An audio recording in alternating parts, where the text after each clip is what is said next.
Now we're live. Press the wrong button apparently.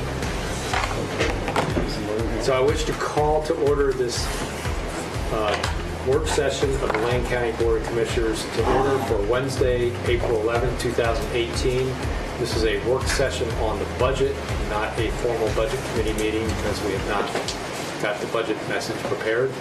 But our budget committee members are here with us. And now that we have that straightened out and the television on correctly, I'd like us to go around and do introductions. I'll start here. We'll go this way.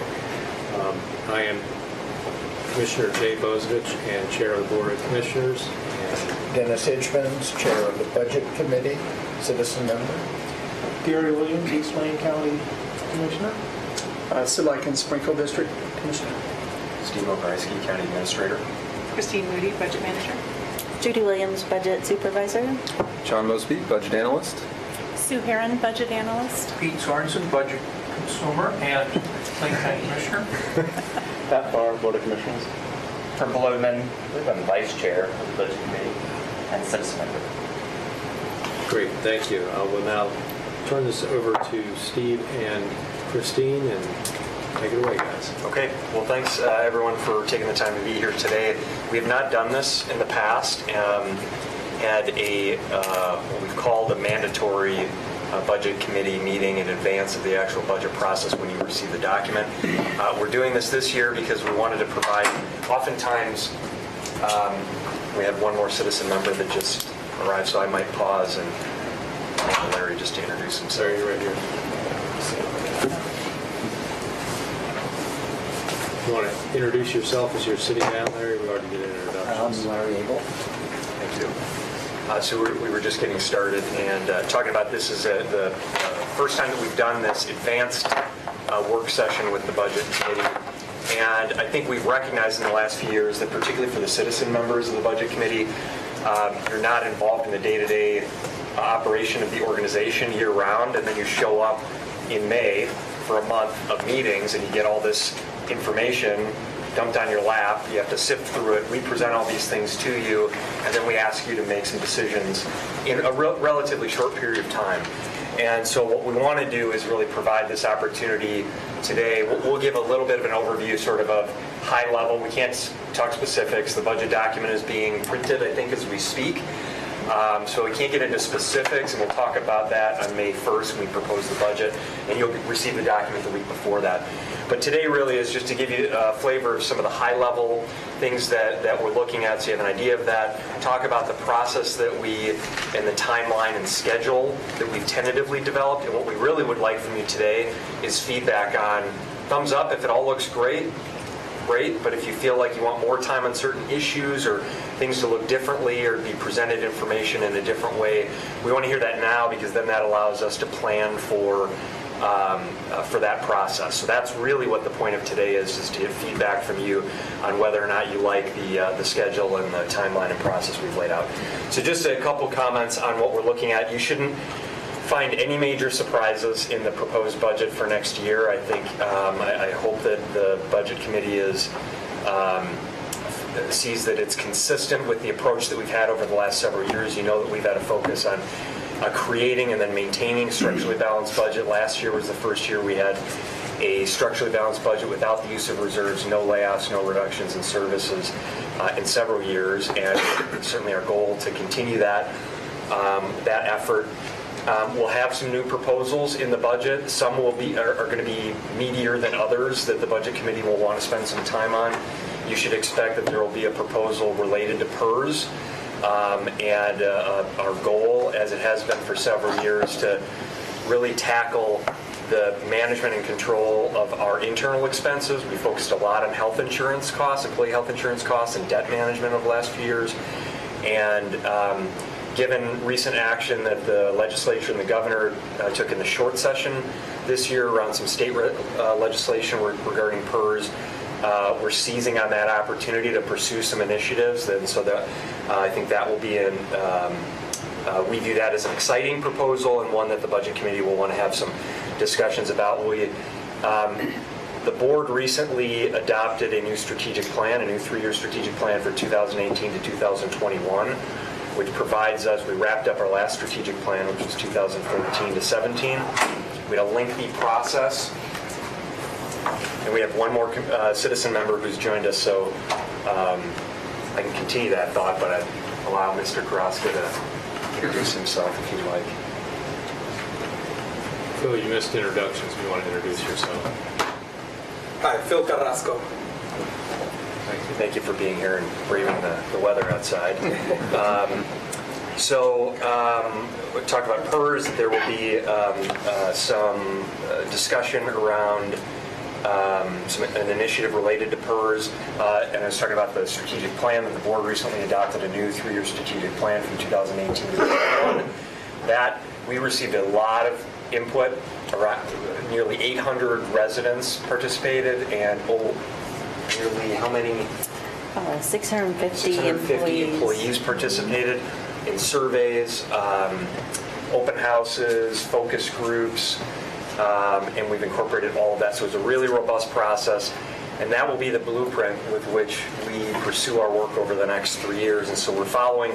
What's really helpful is at the staff level, we can take that document, and it's very clear what the board's priorities and goals and initiatives are. So it's easy for us to say, well, if we're going to pursue some new initiatives, where should we invest resources? We look at our strategic plan and say, this is what the board has said its priorities are. So you should also expect a new proposal related to housing, which is one of the top stated priorities and initiatives that the board has identified. And we'll have a few other things in there and some more granular, specific things for you to dive into. The budget message and the budget document will refer a lot to the new strategic plan. Yeah. Is that available? The strategic plan? Yeah, is it? Yes. In print somewhere? Yes, it's online, and we can send you, why don't we follow up with a link to this full strategic plan online. We also have a one-pager. There's some really, and I won't get into all of that, but really neat things that we did through this process. Higher level things like a statement of purpose. We've identified a common purpose for our organization, which is to improve lives, so that every employee, whether you're a waste management fee collector, a nurse practitioner in a clinic, an accountant in finance, that all of those employees have one thing in common.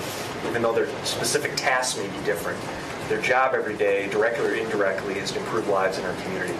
We've identified 3 core behaviors for our employees. These are higher level things. A passion to serve, driven to connect, and focused on solutions. And those elements will be embedded and integrated into our performance evaluations, into interview questions when we're interviewing, into recruitment brochures, so that we're really hiring, retaining, promoting individuals and we base those on the things that we believe our county employees today exhibit. The best of our county employees exhibit those 3 things: a passion to serve, driven to connect with others, and focused on solutions. So those are some higher level things. We collapsed our values. We had 7 values, and we spent a lot of time with our employees looking at those and collapsed them. Our 3 core values now are integrity, excellence, and equity and respect. So we've done some simplification and really focusing and streamlining and creating clarity around those. And then we've also gotten into greater detail, cleaning up the initiatives and the specific actions, and developing measurements and metrics by which we will actually measure progress. It was something we didn't really do, the measurement side of it, in the last 3 years. So you can see we've added to the higher level visionary components of the plan, and we've added to the specific detail accountability of the plan while maintaining the core elements that the board adopted 4 years ago now. The 3 strategic priorities remain: safe, healthy county, vibrant communities, and infrastructure. We now say robust infrastructure. We added a 4th priority, which is our people in partnership. And that's a reflection of the fact that it's the people in this organization and the people in the community and the organizations in the community that we partner with that really are the ones that are able to make us successful at being a safe, healthy county, having vibrant communities, and maintaining robust infrastructure. So, sorry, you got me on a roll there, Larry, but we will send the Budget Committee a link to that, the one-pager, and I would really encourage you to spend a little bit of time, if you have that, in advance of the Budget Committee session, so you have a flavor of, you won't see drastic changes, consistency, what we said in the development of the plan is we want an evolution of our previous plan, not a revolution. So it really builds upon that previous plan. So we'll send that out to you. But that will be, we've really incorporated that in the budget message, and so you see that reflected there and into the document. I think that's, was there anything else you can think of that you wanted me to highlight? Okay, that's enough unless you have questions, and then Christine and the budget team can walk you through the sort of timeline and process and schedule we have. All right, so you have some materials in front of you, and I think we'll just kind of go through them with you, and then just have discussion as we go on anything that you think of that you remember from last year that you might be a bit different. Maybe it would help actually just start with the information that we have asked departments to present to you already, like in the document, and we've in your packet is a copy of the template that departments used last year for the presentation, so just to refresh your memory there. So I think I'll actually turn it over to Judy first, and we'll talk about that before we get into schedules. Sure. So yeah, and there's several pieces in your packet, but I guess just to start, the proposed document's going to look a little bit different, and I'm hoping that'll be beneficial for you. The one thing that we've always done with the proposed document is to really have just 2 pages of text for every department. And so Health and Human Services, multiple divisions, you're just getting a very, very small portion of what it is they're accomplishing that year, what their future goals and challenges are. So we've changed that a little bit so that you have a lot more of that detail in your document. So we've got text now for every division. So we do that in the adopted budget, but this is the time where you're really kind of going through and analyzing everything, so we thought it would be helpful to have that up front. So a week before our May 1st, you'll get a copy of that budget document, and you have a lot more detail there that we hope will be beneficial. What we've asked departments to really highlight this year in the document, kind of highlighting their goals and strategic plan for their department.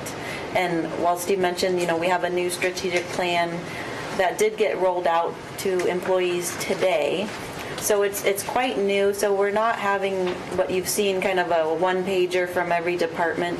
It's kind of too new to have that, honestly, for this budget committee discussion, I think. But you'll hear a highlight of some of the goals that they do have in the text. We've also asked them to kind of identify areas of focus in the text.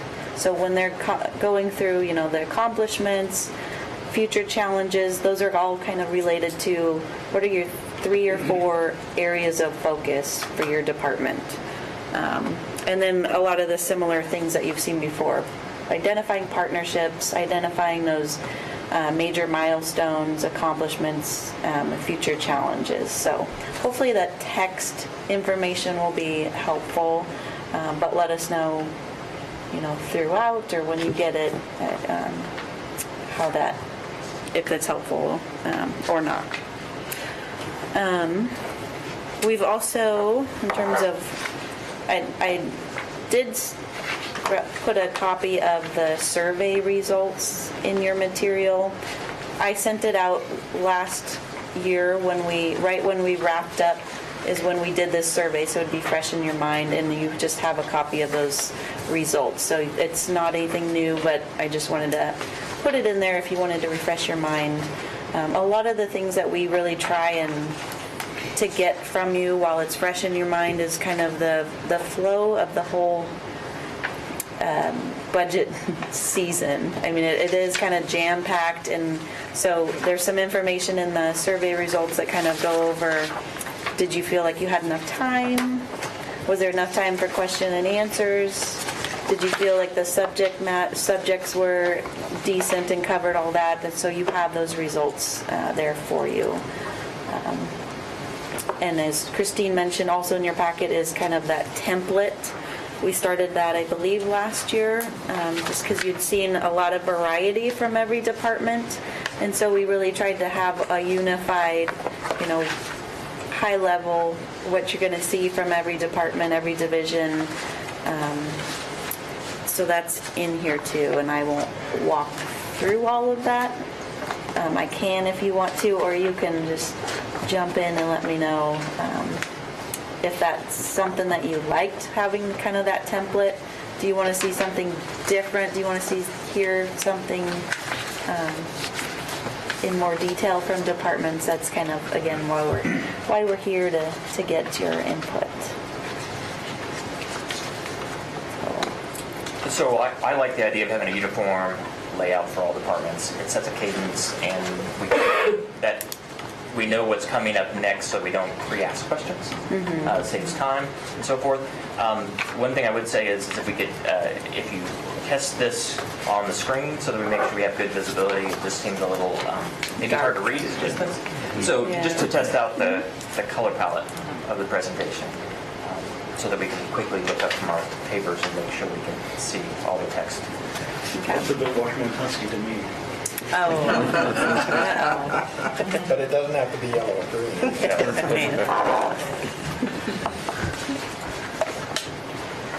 Since we're not going to have the performance auditor this time, I guess we're not.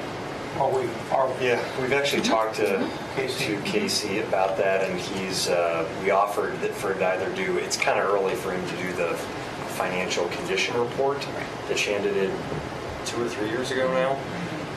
But he's going to at least provide an overview for the budget committee of the work plan that he's going to do. So we will, if you think that makes sense, we thought it was kind of nice, and it's also an opportunity for the new performance auditor to have a forum with which to engage with the budget committee.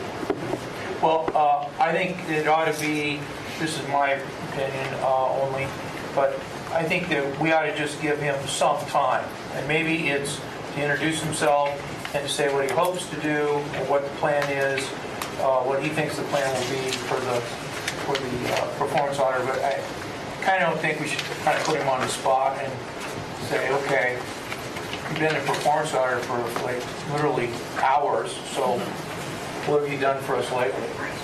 I don't even like that question given my length of time. No.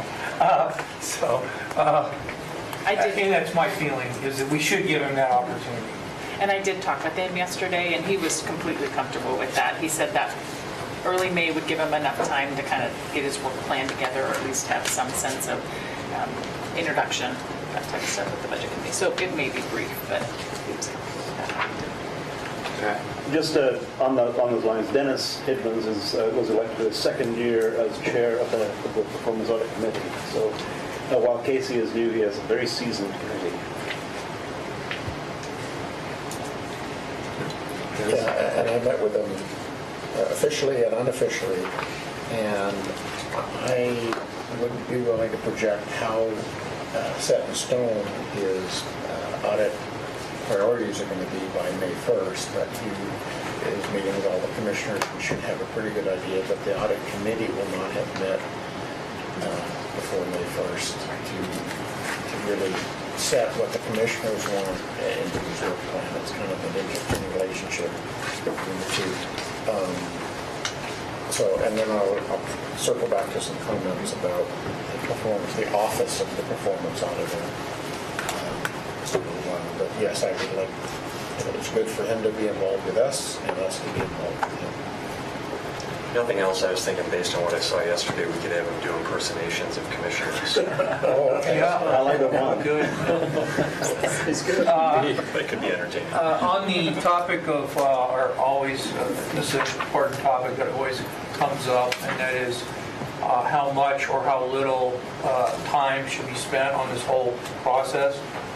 And I appreciate having this board meeting to talk about it, because otherwise there really isn't any time to really talk about it, because once the board sets once the budget committee sets the plan, then those are the days. So I came up with what I thought would be a good idea on that frequency thing. And is how much do we need, how many times a week, how many weeks, all that. And that is, we just defer that to the citizen members, because they're the ones that usually have the least amount of information relative to the board members. In other words, there's variations, right? Like, Dennis knows more than, say, me. Let's say. So there are variations, but in general, the commissioners do know more, get more exposure to all this stuff all the time, and in general, the budget committee members get less. Okay, so it seems to me that since the budget committee is half public and half elected commissioners, that we ought to just defer to them, and then they could say, well, our main job, if they view it that way, our main job is to make sure the budget's balanced, and that's our main job. And by the end of these 3 meetings, we better have a balanced budget, and that's all we need. Other people might want to just look into every nook and cranny and unplug every light that's turned on that could be turned off to save money, and that could be the extremes. And then we just let you guys roll it out, more, less, about the same, and that way, How does this time compare to last year? The one you're seeing there is last year. Oh, it It's is all last filled year. out. And then you have another one that doesn't have department sections in it, but the dates in there. And so maybe we can start talking about schedule. I mean, the thing that is the most flexible on the schedule is having longer meetings, which I know is not always beneficial. We get tired. But those of us who have been doing this a long time remember being here much later in the evening, not having just 2-hour meetings. So, and we also then on the 2018-2019 schedule have said, do you want to start at 1 o'clock instead of 2 o'clock? I think last year we were more starting at the 2 o'clock time, so they were a little bit shorter, where in the past we've done 1:30. So there's a way to, kind of put little chunks of time into each meeting to make them longer. If there's an interest in having additional days, I would just add that we have to check to make sure there's no conflicting meetings anywhere. They televise other meetings. So there's even one day, actually, on May 10th, we need to start on, I think it's May 10th. No, sorry, May 3rd. We need to start at 1:30 because there's a NPC meeting, I think, that day. So we have those kind of conflicts to juggle with the televising piece. So maybe we just need some feedback on that. I guess the places I did go back last year and look at the agendas. I kind of track how much time people actually take. We start with all those times on the agenda, and then I'll track if they talked longer. We did have a couple places, especially around economic development, went longer. And let's see here, I need some notes. In the economic development. And then the internal services, I think, was pretty rushed. That was the last thing that you were heard, so that might have left some impression there. It covered all of human resources, county council, county administration. It was a lot covered in 50 minutes. So I don't know if you remember those very well, but it was a little more very, very quickly. We did not get a whole lot of questions on note cards last year. It was probably the least amount of questions that we've gotten, just as far as that tool being available for additional questions.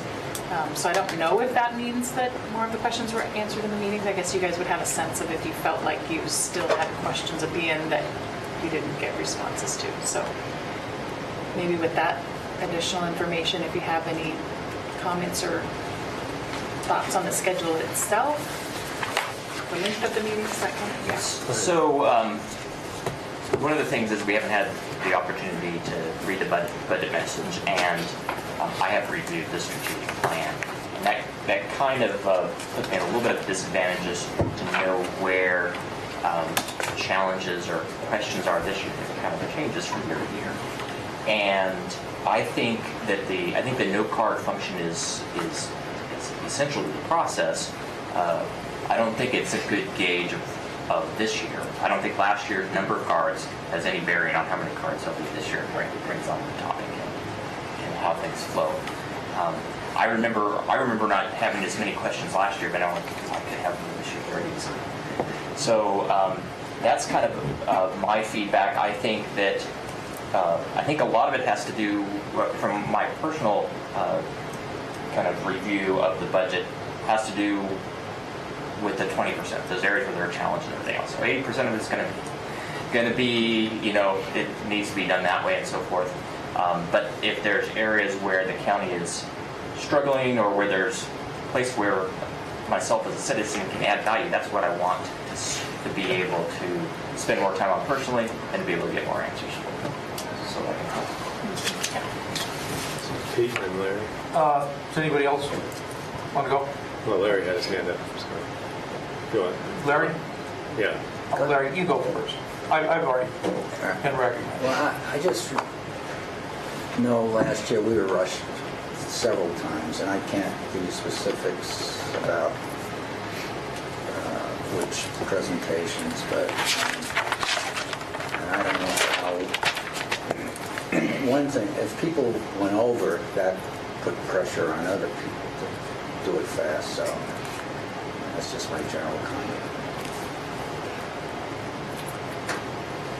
I had another idea, and that was when Steve announces the budget, puts it out, and the community looks at it, the community starts reacting to it, and the budget committee starts looking over it. It's always occurred to me that it might be helpful for the budget committee to hear from either Steve or Christine or both on, well, what are the things you want some advice on, as opposed to the things that people might want to give you advice on, but that you're really looking for some advice. And maybe you're not. Maybe you just want to have us approve it. And I get that. That is a tendency anyway. But to think about it more as as the budget committee not being a barrier that has to be overcome. Like, okay, we got to make an announcement, we got to have this budget message, we got to make sure all the numbers balance, and we did it, so there you go. Approve it. As opposed to that, maybe something a little higher level, which would be, wow, we faced some dilemmas in putting this budget together, and we resolved them this way. We just wanted you to know that's what we did, and by the way, what do you think of that? So a more of a higher level thing, but maybe you don't want to do that, I don't know. But I just want to point that out, that maybe it's a good idea to have the present, that there be some time over what are the dilemmas in the preparation of the budget from the administration perspective. Good point, Steve. Okay. Steve. So, and I'm guessing you don't have it all sorted out yet, but but with Congress's budget bill they just passed, and the revenue streams that look like they'll be coming in, especially with regard to health and human services, there's money coming in there. Obviously, transportation infrastructure. We talked a little bit at our board meeting with the update from Alex regarding SRS PILP and SRS in particular. Using that, that's one-time payment plan. This is a little bit different than, say, what we've had the last, I don't know, as long as I can remember being on this committee since I've been on the board, that we've had a robust federal budget that revenue from that budget comes right directly into and as potential for Lane County. And so to Larry's comment, I think this is one time where if there's questions and sorting through what these revenues look like, I don't think we want it to be too rushed. That's the thing, and I think that'll be really important. Opioid was obviously a big conversation piece out of that came from this bill. We saw 2 years of federal money coming in for community health clinics that we were wondering if that was going to come in or not. That's 10% of our funding. As I mentioned, the SRS. Grant on the transportation side, it's mostly grant, but opportunities for us to obviously apply for these, such as Tiger and so on and so forth. But I think overall, it's kind of changing parts of our budget that maybe in a positive way that we weren't necessarily expecting. And so I think because of that, I think it's going to be important that the committee members, when they go through and they see what the revenues look like, what this does for Lane County, and like I said, I think overall it's more positive, and so that's those are my thoughts on that. And I just want to make sure that the committee members don't feel like they're being too rushed with these dollars that'll be coming our way, and especially. And I think it's been a good decision that we've made on the SRS one, using that as just one-time payment instead of trying to squeeze that into some sort of operations. I think that's been a good overall decision that we made. Has been very prudent. But those are my kind of general thoughts right now as we prepare for the budget committee. Steve, Yeah, I just want to respond to that, and then I had a couple other comments from other comments that have been made. I think one of the things that is different that we have had past years where we've received SRS payments right at budget time. Yeah. And what's different this time is, I think you're right, there's a more robust, when you look at all of the resources, so there's transportation funding for projects that's out there, there's HHS and a lot of money related to opioids that's out there. Just as it relates to the SRS payments, what's different this year is we're not facing a significant structural imbalance as we have it, and so we don't have that kind of conflict of going, okay, maybe we should take that money and use it for one time. So, as I said in the beginning comments, you shouldn't expect a budget where you're going to have to deal with major controversial issues, cuts in services, layoffs of employees. That is not going to be the dynamic in front of you. This is the position we wanted to be in.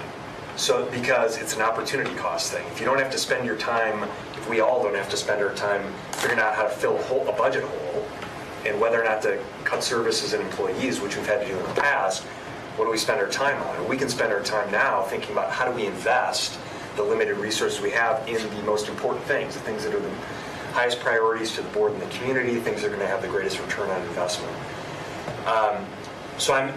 I want to also provide another comment here. The way that we've structured this the last couple years, and if you look at kind of the schedule that we had laid out last year and that we, by default, we're thinking about for next year, which I'd want some feedback on, is we kind of have said, let's try to bring together service areas so that you have a consistency. You're not kind of gyrating from, roads and waste management 1 minute to health clinics the next minute to public safety the next minute. So we've tried to have these days. We do this like public safety day where it's like the DA, the sheriff, parole and probation, behavioral health and youth services, kind of our public safety system. And then we have a day that's the other H&HS services, and then we have like an internal service day, right? That's like assessment and taxation, technology, HR, county council, general administration, those kind of things. So if you like that, we can continue to work with that. Another question I have is, if you feel like there hasn't been enough time, Christine might shoot me here, but do we need to look at another day to allow for some of the newer initiatives? I mentioned PERS, I mentioned housing. There will be a discussion around the public safety levy, and likely to be some changes from what's been done the last 2 fiscal years. So that's a discussion you're going to want to have and talk to the sheriff and youth services and get perspective on. So I kind of unpacked a lot there, but I'm interested just in if you liked what we've done the last couple of years that relates to how, the things you've been presented and the way you've been presented them, but you just feel like you need more time. So in that case, I think we need to add another day or half a day. And then what we'll do is try to think about how to manage that time so that we really give you, we think about departments presenting things that are more routine, that you don't really have to make decisions on, but it's good for you to know about. And then what are the big things that you are going to want to, are you going to want to talk about PERS, you want to talk about housing, you want to talk about public safety levy, and make sure that we provide enough time there for you to work through those bigger, meatier issues. So I want to slip in here and have a comment that it applies to this. In the past, we've always had service option sheets, at least since I've been on the board, because we've always been in the process of trying to cut back. And it was, how much would cutting back in this department by that much cost and save, and what services does it eliminate and all that stuff. Obviously, we're not going to be in that mode, so kind of my question is, are we going to have service option sheets maybe in the other direction, where it's what we're adding back or bringing back into the budget? Because that'll kind of be, if as word gets out on the street that we're not making a cut budget, that we're actually having an opportunity budget. My guess is we're going to start hearing from interest groups about bring back this service, bring back that service, reinvest here, reinvest there. That's where I see the decisions that this committee might be making. So it might be advantageous to anticipate some of that and maybe run the service option sheets in the opposite direction this year. Not what's below budget, but what might be the adders, on top of, or the reasons. One thing we need to be careful of is we really don't, we have a no-cut budget really because it's stable, and adding stuff if it's ongoing is going to destabilize. So we have to make sure people understand that we're looking at one-time investments, not continuing obligations. But you were going to say something, Chris. So on the sauce forms, and then I have a couple other comments, is so yes, we will have sauce forms. Last year we collapsed it all into one level for everybody, just to describe the service. We still think it's a great way to account for every single general fund dollar and explain where it's all going. So that's why we've continued it. But we have a couple places where there are initiatives, ads, one-time ad type of things that we will highlight. So you will see a level for those in the few places that they exist. So that is the plan. So you will have that. Then just on the federal money, I'll just touch base real quick that did come in, as we were finalizing the document. My understanding is that there are a lot of pieces that aren't known yet. I don't know that they'll be known during budget committee necessarily, but we will definitely, I think that's a great example of what we can ask departments to highlight for you in their presentations is that federal money going to impact this department in what way? When are we going to know? Is it something we have to do? So we did end up getting SRS and PILT in there because we knew that soon enough, but that, the other number things didn't really change there. And then I just want to say for the record, I don't care if we have more meetings. That's great. I am a big believer in this is the opportunity for the public to be participating in the budget process. That's the purpose of the budget committee meeting. It's the only time that they can really come in and ask any question, dig into the areas. So whatever the committee wants, we will accommodate. Larry? Well, in terms of federal revenue, is it possible to compare what we're getting this year to last year in specific areas? We have all the federal revenue.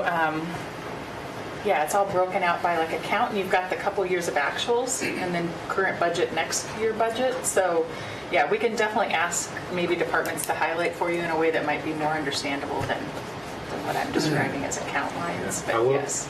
Things like the opiate ads that were put in the budget, Congress gave the federal government 90 days to say how they're going to distribute to the states, and the states will probably have a couple months to decide how they're going to bring it down to the county level.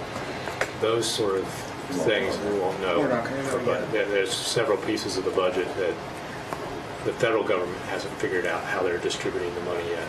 They know they got more money, but they don't know who's getting it and how it's being distributed, whether it's being granted, whether it's direct funding to the state, and the state's going to have to figure out whether they're going to direct fund it or grant it. So there'll be. It's not quite that simple. There are places like the LIHEAP program for the heating assistance where they did give a straight budget number, and that's we probably can identify the difference between there. But I'd be the omnibus bill is passing so close to when we've got to adopt budget. Some of those changes and new monies, we won't even have any idea how they're being distributed. So for all those, there'd be best guesses in the budget, or Or they might not be in the budget yet. They might have some information that they can share with you, but you won't see those numbers in the budget yet. Yeah. And that's why we have the supplemental budget process. So the board's going to adopt. There can be changes between the budget committee and adoption if you happen to know in those couple weeks.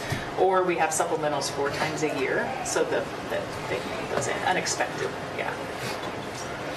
Pat, and then And Christine, that's the point that I was going to make, is that we have the supplemental budgets to address that. Just even more significantly, I'm going to look right at you, Steve, we have a mature strategic plan that really helps us guide any unexpected ups or downs in the budget. You know, we don't have to kind of guess at what we want to do. We have a strategic plan that everything should fit into directly and make it relatively easy for us to prioritize where additional money, in this case, additional money may come from. In worst case scenarios where we have to cut. nice So- talk to you, Greg. So to me, Steve, that's one thing that we have, that's an element of stability that wasn't here 6 years ago, is that we do have a strategic plan that makes it much easier to make the decisions that everybody's already bought into. It's not, let's talk about what we're going to do with this money. It's that let's put this money where it goes into our strategic plan and bolsters the things that we've already made decisions about. Phil? Yeah, so I appreciate everyone's comments, especially on if we got to take some more time. I'd really appreciate that. Where I would like to probably take some more time is the rationale behind where we might be looking for the one-time investment. Just really kind of dig a little deeper for me to understand, just as a citizen. Yeah. Just to back up several other people on this, as a citizen member, I want to make sure that I dedicate the time to these meetings for whatever it takes. So if it takes another day, that's fine. I think this committee is very efficient, and so that makes it a lot easier for me to justify to myself. You know, if we need to add, all these to 1 o'clocks, the 3 that are there, or add another time period, I'm good with that. And then I'm definitely supportive of theming the departments together. It helps make it more cohesive for us, because they a lot of times are associated with one another. Please do that in all these. So Go ahead.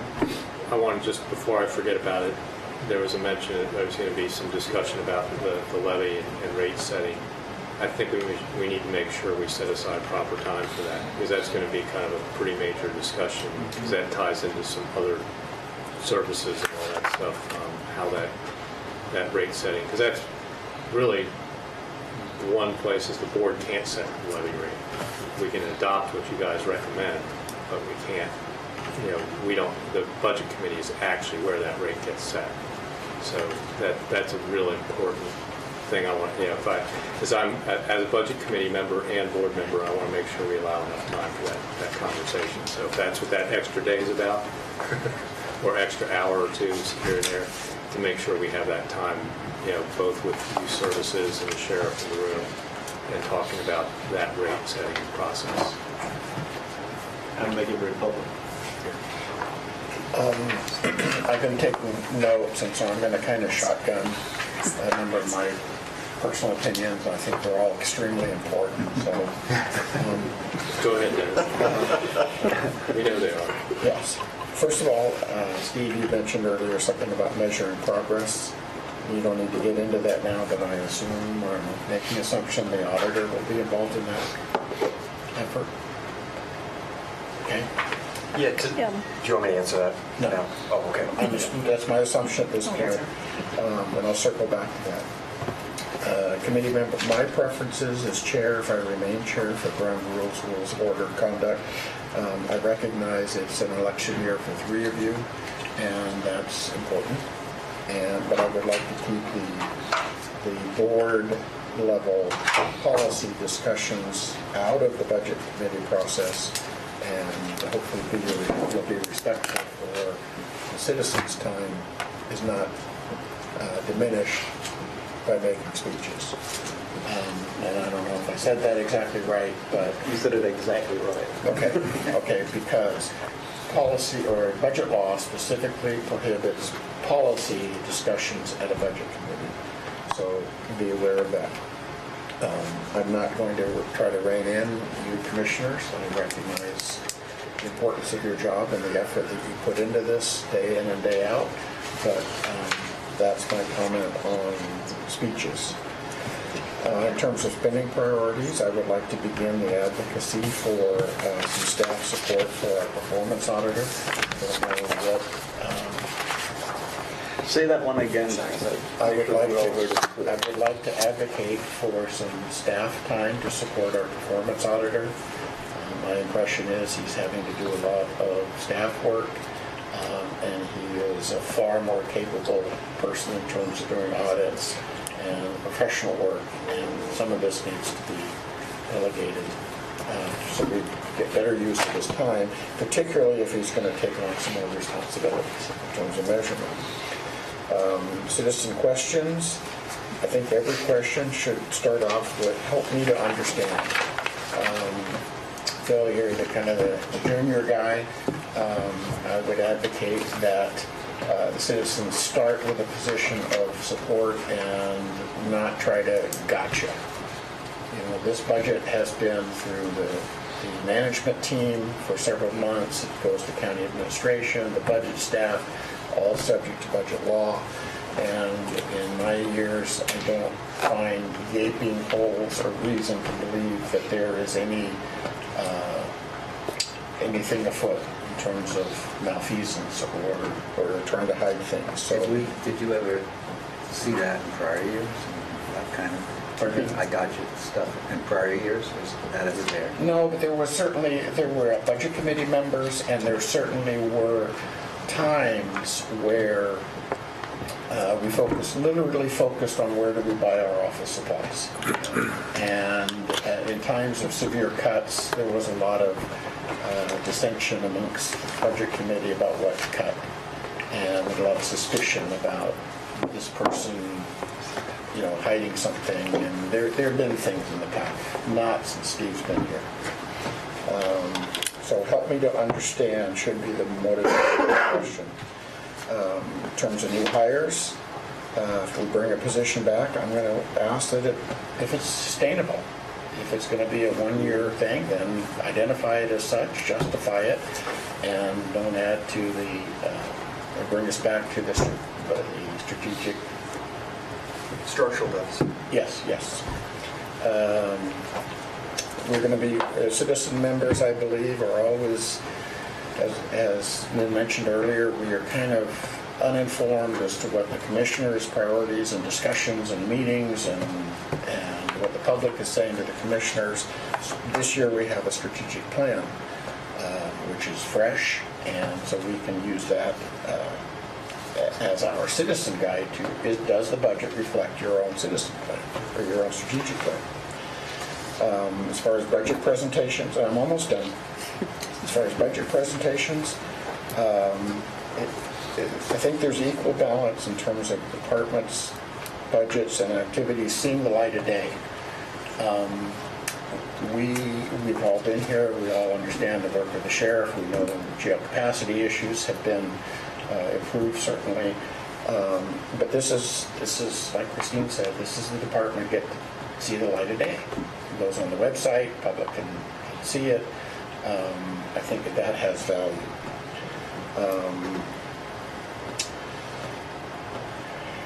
And again, make your questions, citizen members, make your questions judicious, because it takes a lot of staff time. And my experience is when I write a question down, I don't clearly communicate what I'm really asking to staff, and I get an answer back that's not relevant to what I was really asking. So pay particular attention to that. And then I was part of the process, last thing, issues that are going to be required to have a supplemental budget, those should be identified. So the work of the budget committee is honored, and we know that with federal issues and state issues, we've clearly identified this as something we're going to discuss later. So we all know. I know supplemental issues are not throughout the year, but I would feel more respected if we identify this and we know it's outside of this timeline of the budget committee, and it's okay, we're all on board, that sort of thing. That's all I have. I think that would be very helpful. I'll maybe just add on that. I mean, In this case, we know with the federal budget bill that there's going to be some things for supplemental. I will tell you that supplemental budget law says if you know about it, then it's not a supplemental unless you really have no clue what the dollar amount is. If we know about it, it has to be in the budget now. So we won't always know what's coming, but this year you probably will hear more of that. Well, just to kind of it was frame that a mentioned little that bit. the opioid, okay, the Right, federal we know government about is going to that, do right. their thing, the state's going to do Yes. their thing. We know that that subject matter and the dollars Yes. attached to it are coming, but I don't, We have can't no way to imagine to estimate. put it in the budget. Right, yes, yeah. So we will have those this year. We just might not always have those every year. We Yeah. adopt a supplemental budget every year after we get our audit and understand what our ending fund balances Okay. were, actuals versus estimated Right, every year, because that's something we don't know the actual. right. Because we've already estimated, and that was part of the budget process, but we get an audit and confirm those actual ending fund balances, and every year we adopt a supplemental that reflects that change. Right. So, and I think any well-run public agency in Oregon does the same thing. Yes. I do it at El Rapa, we do it, it seems like, it's just one of those things where, you can't guess, because when we're adopting our budget before the actual fiscal year ends, you have to estimate an ending fund balance. So that's a typical supplemental we adopt every year. And I think those sort of things we could probably give a good guess at. And there's a few of them that just because federally funded programs are on a different calendar for fiscal years, we have a tendency then to have to adopt supplementals based on that difference in calendar year. So, and then occasionally we've gotten some large grants and all that in a year where we've adopted supplementals to accept the grants and fund positions. But of course, another unknown time of budget adoption. So, but I think that's a good topic to cover. What are some in front of while the cameras are rolling and all that stuff, and when we expect to have to maybe in the upcoming year based on some of the uncertainties in the federal budget and whenever Salem decides to meet in a one-day special session or whatever. Yeah, that's fine. So we know ending our process, that there's going to be a continuous process, but we really tried to do the best we could within the budget process. Yes. Rather than. On the subject of supplementals, right before we leave that, is there interest in, would you like to see the supplementals that have happened since you last saw the budget? We could send you those. I think that's a good idea. They're not very long. I mean, we kind of summarize what's changing. Right. And it gives you an idea of the kind of things that. how it works. Yeah, okay. We'll send those documents out to you. I just wanted to confirm that one change that's occurred over the last few years is we have had very few evening meetings of the budget committee. And in the past, we've had some very long evening meetings, starting like 5:30 and going to like 10:30 and all that. And that seems to be a thing of the past.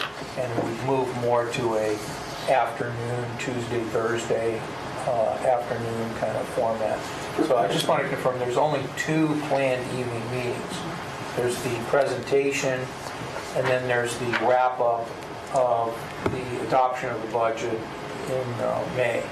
Correct. That's it, the 2 evening meetings. And those are framed around the times when the public can come and either we have the public hearing happening or the public comment. Make sure that they can come and meet. Is there a public comment at the last point too, as well as the original testimony on the budget? Yeah. Yes, there's only a requirement for one public hearing, but we always have that comment after all the presentations to see if the public has comment before you approve. Yeah. Okay, thank you.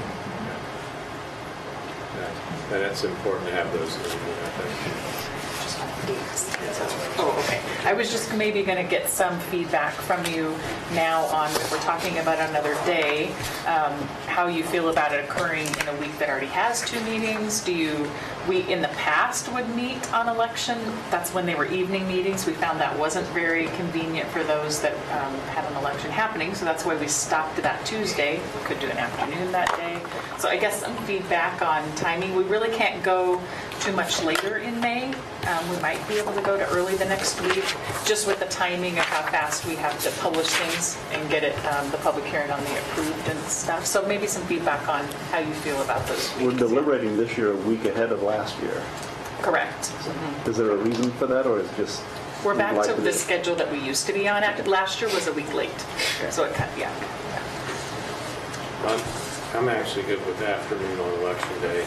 Evenings just can't, particularly for those of us that are up for election. The press is expecting to have access to us that night, so Right. What is it's it? really difficult. The The 15th. 15th. Tuesday, the 15th. So if we Yeah. were to do an afternoon meeting on Tuesday the 15th, it actually, for me, it's something that occupies my time. Yeah, there you go. But better than sitting and worry. We'll want to check with Diana Board what the calendar. board calendar looks Yeah. like. And Yeah. the other option would be May 9th, which is Wednesday. I say that one. Now, then you're really packing it Tuesday, Wednesday, Thursday. The upside is you just buckle down and do it, and the board on those Wednesdays has work sessions blocked out. But I offer that one as an alternative option if the 15th doesn't work for one reason or another. Why couldn't we do it after the 15th? After the 17th, Yeah. we may well be able to. Let me look at the publication. Yeah, I think we probably could go into early the next week, so maybe that Tuesday.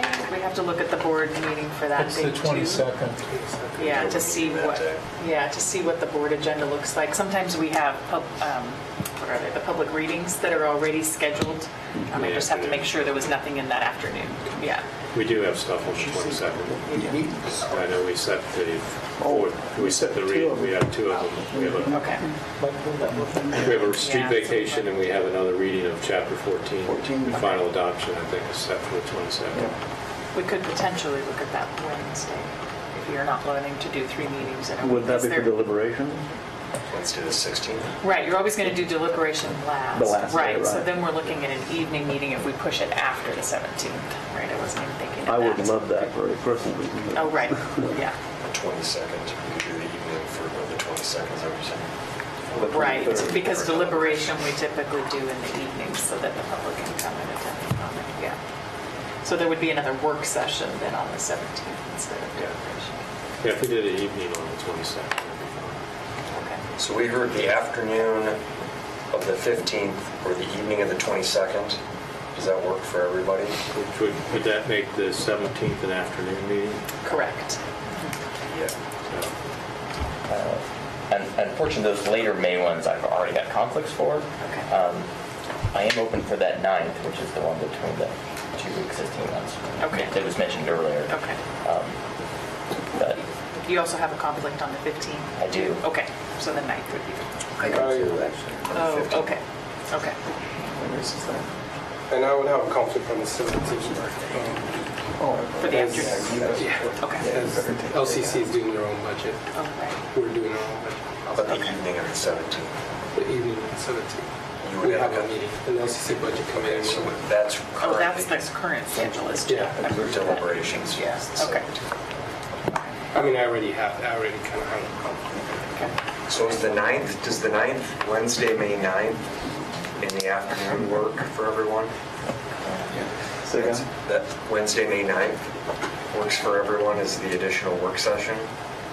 And then I think the Yeah. question is, the 17th is the only one we heard one conflict for the We would have to change deliberations. the meeting that we scheduled today for a river road meeting on May 9th. So, Say that again. we just scheduled a meeting for May 9th today for river road In the evening or It is, but that's, this evening Evening or afternoon? This would be that's an evening one. the river Oh, road, this is right. it, we would talk That'd be about doing nothing. afternoon. Yeah, Never mind, right. that's right, okay. Yeah, So any other, so that, I just want to be clear, so we're thinking we'll do work sessions the 8th, 9th, and 10th. Well, the 3rd, May 3rd, and then the 8th, 9th, and 10th. And we currently have deliberations scheduled for the 17th at 6 PM. We have one conflict. And I don't know, I'll be on the phone on the 17th. the 15th doesn't work for well, it's folks. election night. Oh, so yeah, that that's never right. works. Yeah. The 16th. We talked about 15th in the afternoon, didn't We were talking about moving deliberations now, if we do the work session on the 9th. But we want to do deliberations in the evenings so that the public has the opportunity to come. Yeah, if you wanted to move deliberations to the 16th, that works for me. Wednesday, the 16th, instead of Thursday. Does that, I'm available all these days, but another option would be the 21st, Monday night, if we had a big turnout on the 17th. The 21st, I'm not available by phone even. Okay. The rest of the time, I'm available by phone. Okay. And Monday and Wednesday, we may not get Harris Hall, but I'll double check. Right, and we want to make sure that we can record the meetings, so that's the other piece again. Yeah. If we did Wednesday the 16th for a meeting in the afternoon, I could be available by 5, but that'd be extended. that'd be easy. I'd be By so phone. I don't know. Okay, On the 16th. So, okay. Which would be here, make the 7th. like, yeah, next week. We can look at calendars and everything. We typically will. Yeah. Yeah, okay, all right. Anything else on presentations? No? I think we just have some wrap-up questions. Tour, I was Oh, going to yes. quickly mention, we typically do offer a tour every year. And I know I think last year we had talked about, we toured the jail, we offered up a tour of parole and probation, but the timing just didn't work out. On May 2nd, the board is doing a work session related to parole and probation's relocation efforts. And so from 9 a.m. to noon on May 2nd, there's a work session just dedicated to parole and probation. And the end of that session, we're thinking 11-ish, 11 to 12 would be a tour of parole and probation. So I will send out the details in an email as well, but I just wanted to let you know. So if you haven't seen parole and probation, it would be a good tour to go on. That's good to go. Yeah. So the budget document should be available the morning of the 25th. I do want to find out from you, last year we had some people utilize iPads and Dropbox, so I wanted to get a count of who wants an actual printed document versus who wants to use the iPad. So Printed. printed, okay. Printed, If I don't ask for printed, then you won't print it? correct. Then I'll do that. I'll save that paper and do it on the iPad as well. You want iPad? Okay. Because we always get the adopted budget later, so the printed one, the draft always seems to be a lot of extra paper. I could do Dropbox. Yeah, change mine from printed to. Okay. So Dropbox, I have Commissioner Farr and Commissioner Bosevich and Dennis. Anyone else that's going to use Dropbox?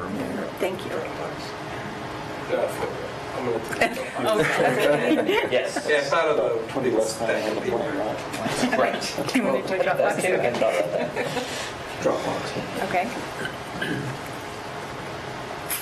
Right.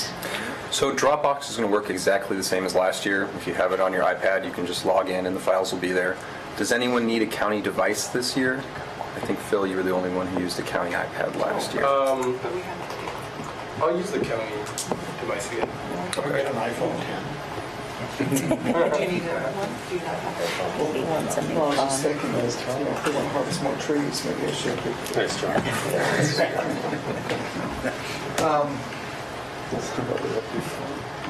Yeah, I better.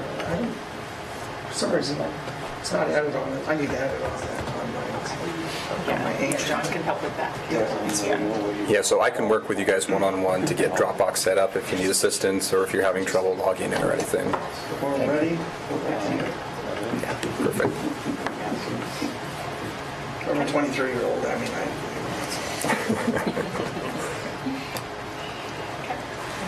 I think that's it. I think that's all from your budget team. Okay. So that's everything you guys have for us? And we never did go over the do's and don'ts with the Oh. budget message. We avoided the don'ts, so, Yeah, okay. But that was included in your packets if you just want to Yeah. know what we're allowed to do until they reach budget message. So just FYI for you all, so Secretary in the packet. So I do have one question. I remember last year, some of the program budgets would have been really helpful to me, and I don't know if that's possible at all. Specifically, loan probation, those are the two areas. Okay. They're not always going to be detailed, the numbers. Like we said, we really focused on a lot of the descriptions and text, but it's available. I mean, we can get to it, yeah. So knowing that you're interested in those helps us. We can even be prepared for those, yeah. Okay. Dennis? So it is legal to talk about spending priorities, according to what we can discuss. Yep. Okay, one of my spending priorities is staff assistance to the performance auditor. Okay. You said that 3 times. You mean staff assistance to the performance auditor? Yes. Okay. Yeah. So if I could just, make one comment about we literally finished the budget message today, and the budget is due. So there's a process we still are able to go through, and what I would encourage is that any of those specific items that may not be included in the budget, that the budget committee have discussion about it. And then the best way, in my opinion, to resolve those types of things, if the budget committee desires to make an ad and there's majority support for that, to direct whoever is in charge of that operation, in this case the performance auditor, and me and the budget manager to work together to come up with a proposal for you and then bring that back to you that we can. Okay, so requested. Do I have 4 people that support additional staff time for the performance auditor? That, No decisions. yeah, that you're going, now you're getting down in the bottom half of that. Fuzzy lines. Yeah, you're passing the fuzzy line. I'm sure I will. Yeah, so, thank you everybody for coming today. I hope it was useful to you, and I'm sure it was really useful to staff so they can have ready for what you guys really want. So I appreciate the planning meeting. So with that, we will be adjourned. Thank you.